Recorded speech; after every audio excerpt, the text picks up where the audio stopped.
ఊహించు, వేల సంవత్సరాల క్రితం దేవుళ్ళు ఆకాశం నుంచి వచ్చి ప్రజలతో మాట్లాడారు అంటారు. కానీ ఇప్పుడు ప్రశ్న ఏమిటంటే, వాళ్ళు దేవతలా లేక ఏలియన్లా? ప్రాచీన భారతదేశం, ఈజిప్టు, మయాన్ నాగరికత, వీటన్నింటిలోనూ ఒకే తరహా కథలు ఉన్నాయి. దేవతలు ఆకాశం నుంచి వచ్చారు, అతిశయ శక్తులు కలవారు, విమానాల్లో ప్రయాణించారు అంటారు. మహాభారతంలో ఉన్న పుష్పక విమానం, ఈజిప్టులో ఉన్న ఆకాశ నౌక చిత్రాలు, మయాన్ టెంపుల్లో ఉన్న స్పేస్ సూట్ లా కనిపించే రాతి చెక్కులు, ఇవి యాదృచ్ఛికమా లేక సాక్ష్యమా? కొంతమంది శాస్త్రవేత్తలు చెబుతున్నారు, ఆ దేవతలు నిజానికి భూమికి వచ్చిన ఏలియన్ సివిలైజేషన్ అయ్యుండొచ్చని. అప్పటి ప్రజలు వారిని దేవతలా భావించి పూజించారేమో.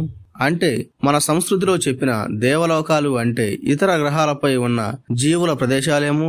ఇంకా స్పష్టమైన ప్రూఫ్ లేదు, కానీ ఈ ప్రశ్న మన మనస్సులో మిగిలి ఉంది. ప్రాచీన దేవతలు నిజానికి దేవతలేనా లేక వేరే గ్రహం నుంచి వచ్చి మనపై ప్రభావం చూపిన ఏలియన్లా? తెలియాల్సి ఉంది.